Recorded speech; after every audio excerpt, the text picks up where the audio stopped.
I'm Leor Phillips, host of This Must Be the Gig. We're a weekly podcast that documents everything about the world of live music, speaking with choreographers, costume and set designers, the people who run beloved venues and festivals, and, of course, speaking with musicians about that one gig that changed their lives.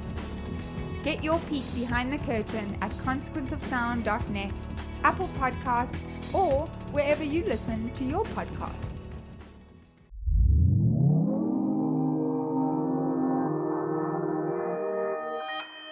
Consequence Podcast Network.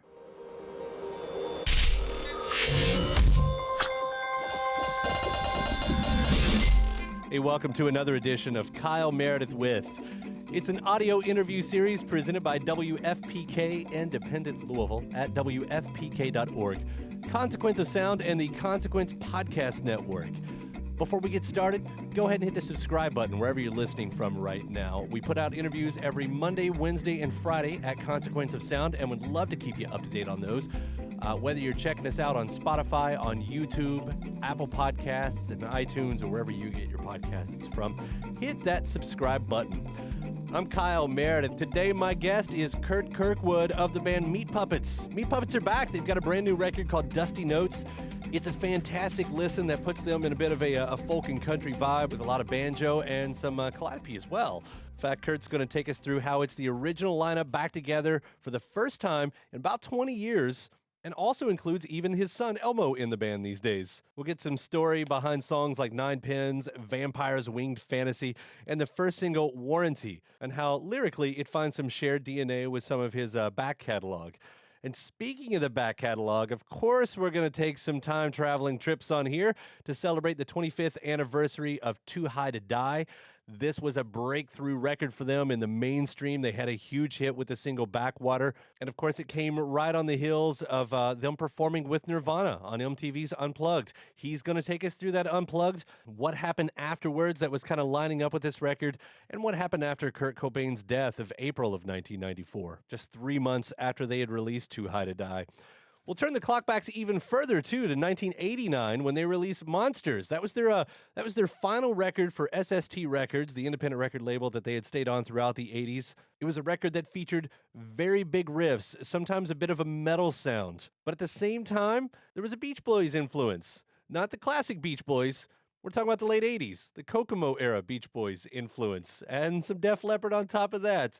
It's a really interesting story, and I so appreciate talking with Curt all about it. It's Kyle Meredith with Meat Puppets. Hi, Kyle. This is Curt. First off, I want to throw you the compliments on Dusty Notes.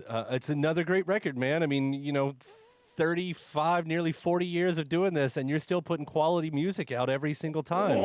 Thank you much. I know part of the story with this one is, you've now got the original lineup back together for the first time in 20 years. How important was that to the way this record came out? Oh, it's kind of everything. The having Derek back is just huge. We had no idea what we were going for, really, because he just stepped in and we didn't rehearse or anything. We just made the thing. But that's kind of how we made some of the best stuff that don't have too much of an idea of what we're doing. But it was, didn't have any idea. He hadn't played drums in a long time, but he killed it. And then got Ron Stabinsky playing with us also. Doesn't go back so far, but I think he's been listening to us for about 20 years, and that's huge too. Yeah. First album with keyboards in the band. Yeah, no, that really sticks out on Nine Pins. I mean, I love, if that's him doing that, I love what he's doing on that song. Yeah, the calliope. Yeah, it's interesting because the calliope. That evokes what sometimes carnivalesque or old steamboat, and it's such an interesting, nearly a contrast to what you're doing within the songs, and sort of and I'll use that word again, dusty, sort of that dusty road type of concept. Yeah, you don't hear the calliope with the banjo a lot either. That was Chris plays banjo, so he put that on there, and it came out kind of different. I mean, you've done banjo-y stuff for a long time, and you've always had kind of a country lean in a lot of your songs throughout history. Bakersfield's also been brought up, but I really do hear that on Sea of Heartbreak, that Bakersfield sound, which I don't know, I guess not so far removed from Arizona geographically, but it feels like that'd be worlds apart musically. Yeah, Arizona has its own country thing, and being Western, like Bakersfield, they say country Western, but a lot of country music is more, you're going to think more of the South and Nashville and stuff. You don't so often think about people from California and Arizona doing it, but, you got Buck Owens growing up in Phoenix for a large part of the childhood, and then, Marty Robbins is from Phoenix. I think it's it has its thing. I grew up on that stuff. I grew up around the horse race track. Well, why we moved to Arizona was racehorses. And spend the winter there. And so the country music was always playing, and never really thought of myself as a country western musician, but it is fun to play. Interesting, the connection we've got right now, especially me being in Louisville. I mean, if it ain't bourbon country, it's racehorse country over here, and plenty of country music as well. Oh, sure. So you mentioned, no rehearsals or whatever. How formed were these songs as you brought them into the studio then? Well, basically, Ron had come out to Austin, and he and I jammed for the first time. And since he was coming out, I wrote up 4 or 5 little chord sequences, and we just played together. And he started, he played a few of the things you hear there. I was like, oh, that's cool, like the Calliope thing. And so then I had those, just basic chord structures. So then a couple months later, we started doing it. I just laid the acoustic guitars down, and Ron played some keyboards along to that. And I wrote up enough to have the album, and then grabbed See a Heartbreak. I always loved that song. And we kind of had it. We just fleshed it out. Derek put drums on, bass. Elmo and I did the guitars first. The whole album is acoustic guitar based. And I think it gives it a real cool thing in the, it's fleshed out enough to where it doesn't sound like an acoustic album, but that's the skeleton is 2 acoustic guitars initially, and then everything else added on. But we just kind of went for it, and everybody just did their thing. I didn't say much. I was busy writing lyrics, trying to catch up. I think that acoustic thing it probably is most surprising on Vampire's Winged Fantasy, which finds you bringing the. That's a crazy little jam you got going on there. Yeah, once again, it's just it's kind of a typical. For me, it's West Side Phoenix. Kind of you go back to like Highway Star, Deep Purple, stuff like that. Sabbath, my early teens, and then Ron just came up with that nuts keyboard part, which just takes it over the top. There's a bunch of keyboard stuff on that's over the top. But at its heart, it's the 2 acoustic guitars banging away at that dumb metal riff. Elmo, your son being in the band, and your brother, and we always hear about a family connection, and you've played with a lot of people over the years. But do you find that family connection idea is true? That there is that that sixth sense that's shared, in those moments. It's true. You spend a lot of time together, and you have a good bond there and understanding. I think it's shared between intuitive musicians as well, in a way. And friends. I've been lucky. I've always played with friends. I have played with a good number of people, but I've never been able to just go, hey, I need somebody, and let's do tryouts and stuff like that. Mm-hmm. It's always kind of had to be friends and kind of feel the connection going in a little bit. I also want to hit on the first single here with Warranty, which I'll say that we have been playing the crap out of at WFPK here, and it sounds so good on the air. Oh, cool. I get a vibe of, from this song, I guess lyrically, I get a vibe of sort of I am what I am, and you shouldn't expect anything more. Yeah, I leave that stuff kind of open. I'm pretty good at tricking myself. I'll write stuff that rhymes, and then if it doesn't make sense, kind of like, in a way, I don't like it to be completely, just a jumble, but I edit a lot. And then if it makes too much sense, I'll edit that out. I like it to be open to interpretation. I don't like to spell stuff out so much, largely because I don't really have any intention of doing that. And sometimes when you write, that just happens because we're kind of trained to write to make sense and to communicate. But I like people to form their own opinions about it. And I would say that's not an unfair assessment of that song. I'm not good at pinning down what my own stuff's about either, really, in the long run. Once I hear it back, I'm like, oh, clever. Interesting. I might be barking up the wrong tree then, trying to make these connections here, but, hearing you... No, go ahead. This is what it's for. Well, everyone gets to make a connection.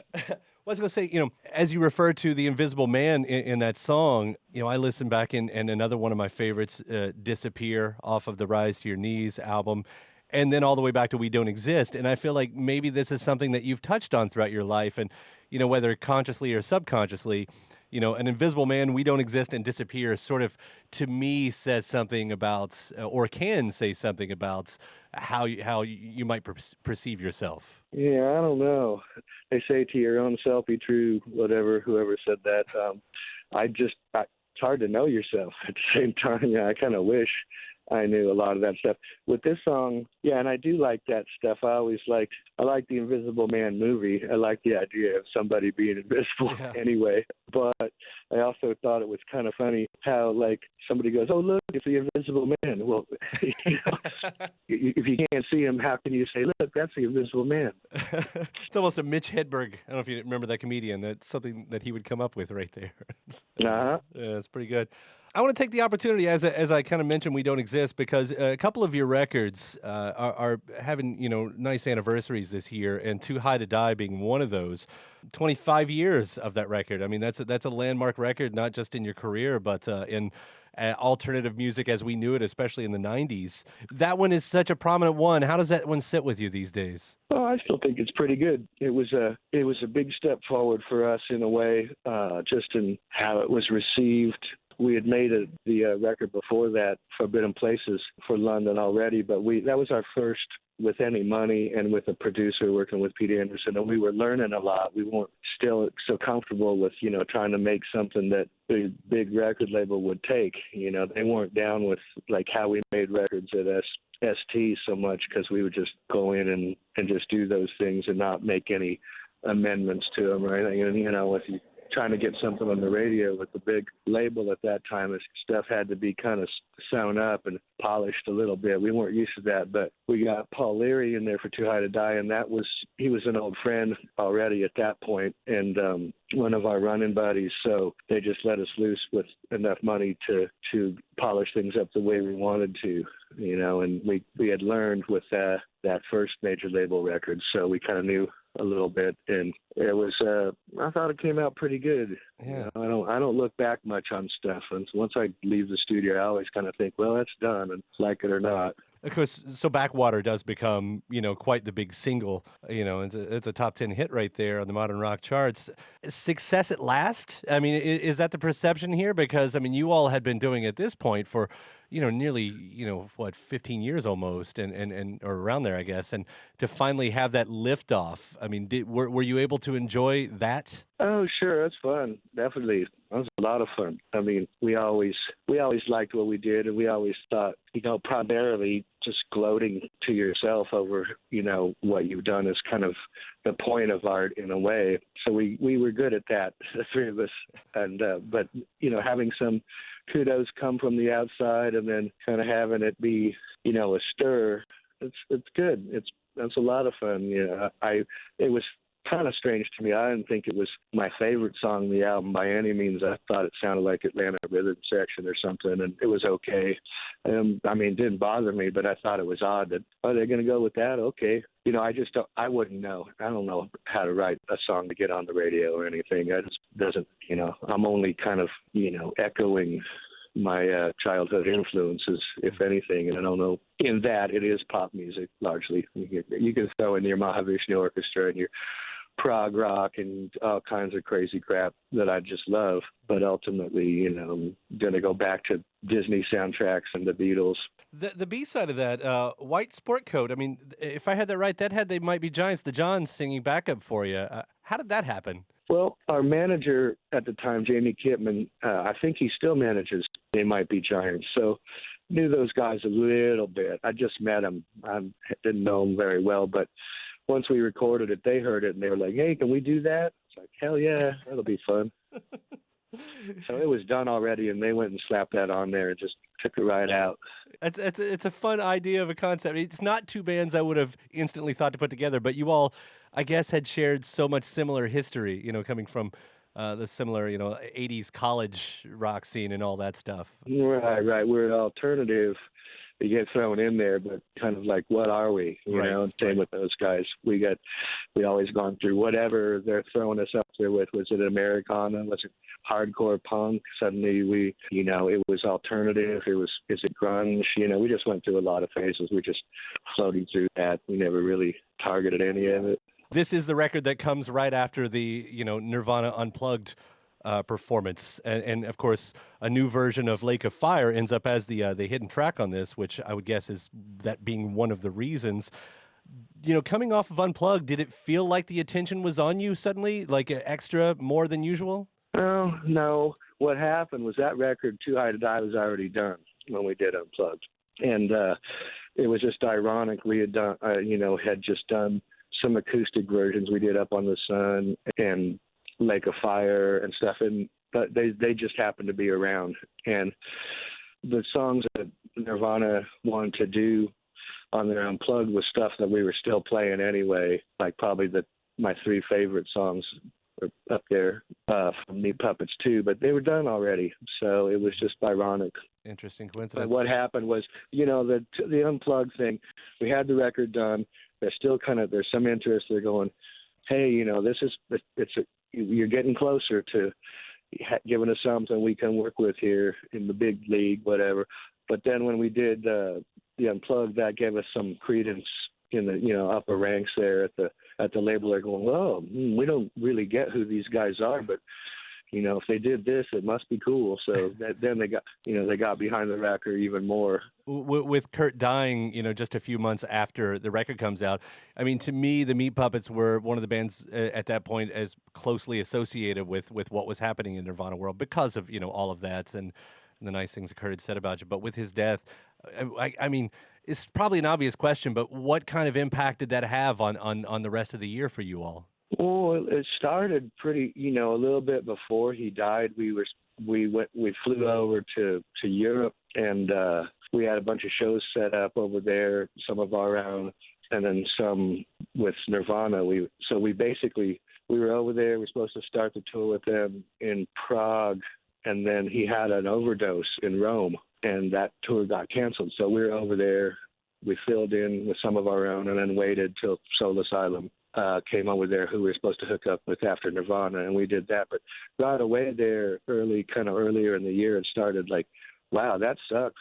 Something's wrong here. It's had this fiasco in Rome, and then I was just worried about it. And then sure enough, like we came back from Europe and got off the plane in San Francisco, and that was the news. She's dead.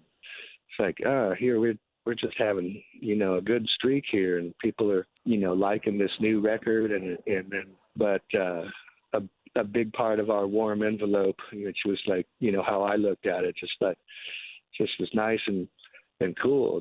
Those guys were great to play with, and I liked the show we did with the Unplugged.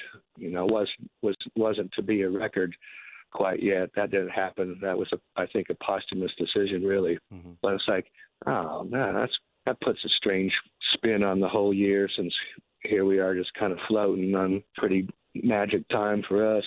And then, the bad side of it, Well, on the plus side, I'll point out kind of awkwardly, I guess, that, you do end up being nominated for an MTV award at the end of all that. We Don't Exist. So, it wasn't like the magic, it doesn't seem like the magic was completely sucked out. There was still, some accolades yet to come. Oh yeah, no, we were fine. I mean, except we did 3 months on the road that summer. We came back and did 3 months with Stone Temple Pilots, one of the biggest tours of the year, next to like the Eagles' Hell Freezes Over tour. Right. We had a blast on that. We finished up with that, and then kind of just started trying to deal with the follow-up, No Joke, which is that. Yeah, then there's pressure then because you had something big, and they want more big. And it's just like, oh crap, I don't know how to do that, just make another record. But I think in a lot of ways it was, it's not like we couldn't handle the pressure. We just didn't really like it that much. I don't think Derek liked it that much. I know, my brother had his own way of rebelling against it. I tried to play along, keep my chin up, be kind of a suck ass as much as I could, because what else are you going to do? I mean, you got a contract, and I like all those people. I'm trying to help everybody get what they want in the, on the radio and sales and everything, but that's not really how I ever did it. We spoiled because we came up with, 10 albums before that at SST, just doing whatever we wanted to. And yeah, we learned how to play along a little bit, but at the same time, it's just like, it's not as much fun or something. So hence the semi-disillusionment, and just the kind of thing just kind of went out of my control. I had wound up on a little odyssey, moving away from Phoenix, trying to keep the thing above water somehow. Right. Well, you brought up SST, and I want to hit on your final record with them, because Monsters also celebrates its 30th anniversary later this year, which was a record that I was a little bit familiar with, but I definitely dove in deeper than I think I ever have before this interview. And it's such a powerful record. And I thought what was really interesting on a listen with sort of these glasses on is a lot of bands have cited you as an influence. And a lot of those, 90s alternative and grunge bands that we've been talking about have cited the Meat Puppets as an influence. But you can really hear a lot of those riffs on Monsters that would go on to become Soundgarden riffs or whoever 3 to 4 years, later. Yeah, I could kind of see that.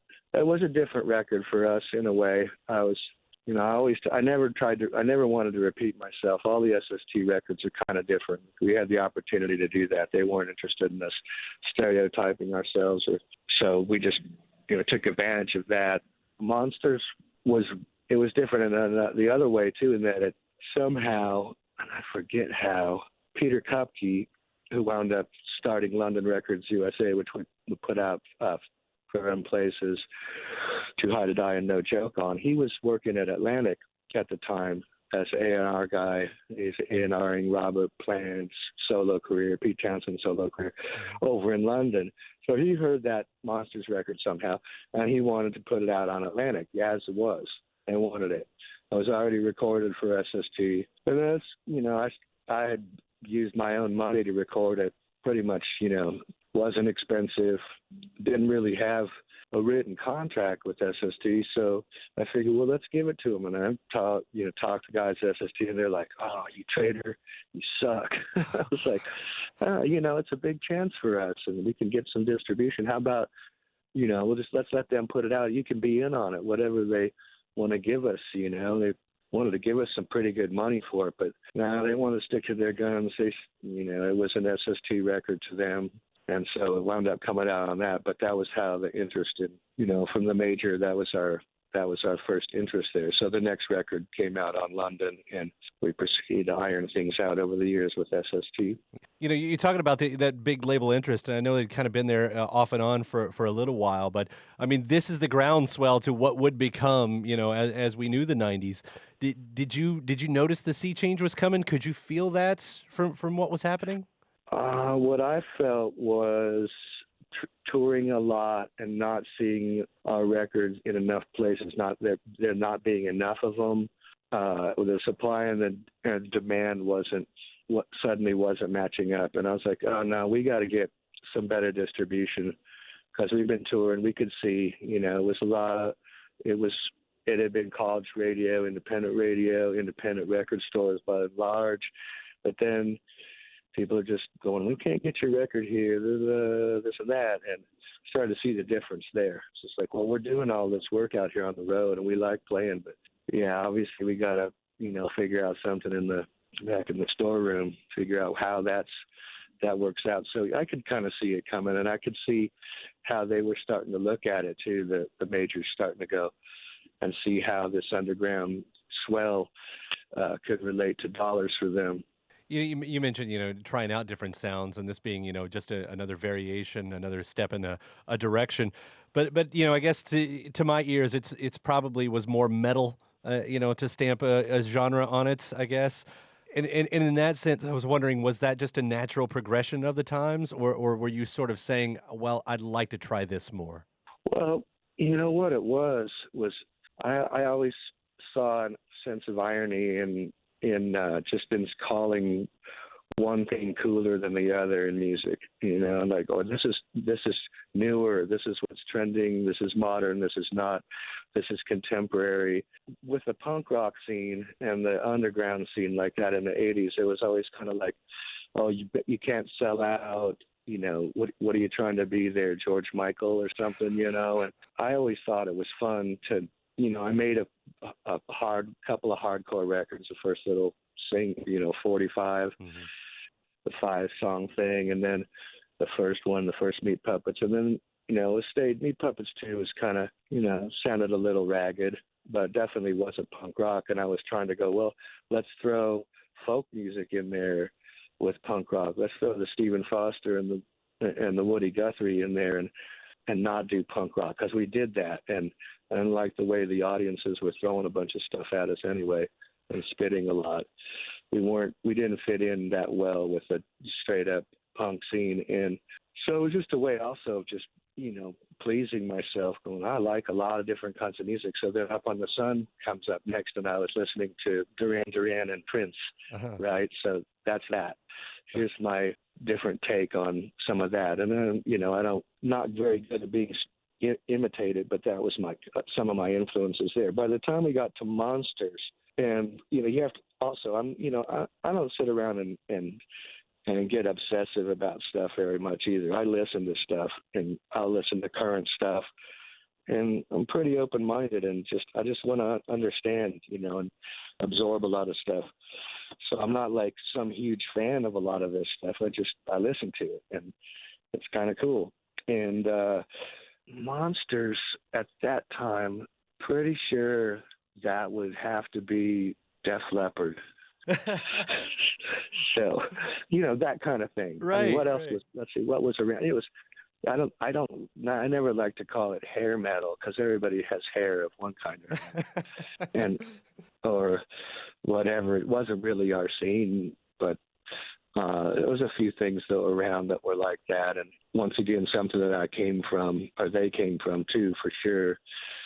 I think I just wanted to get louder guitars and get the vocal harmonies nice and tight on that one was what it was. You know, you talk about those contradictions of just things that you're listening to kind of seeping into the music. I guess I read in an interview from a few years ago that, you know, Attacked by Monsters from the record sort of had a ties to you listening to the Beach Boys' Kokomo. Oh, yeah, right. Yeah, I totally swiped that.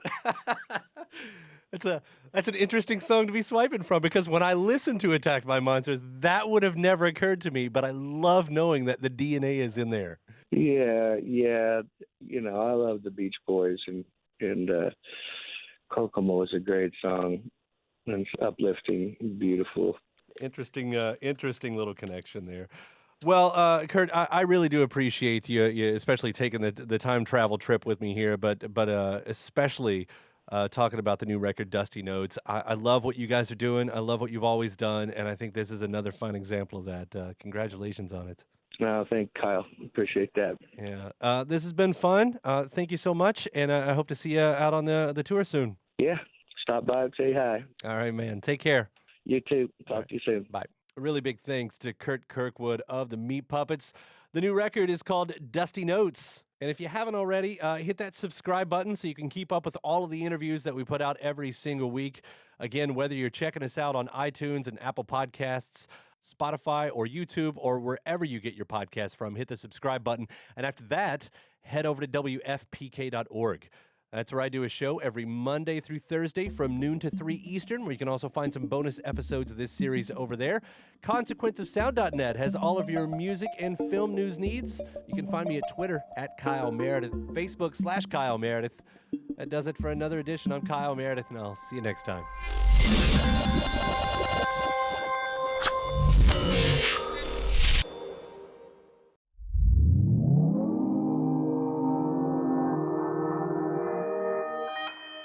Consequence Podcast Network.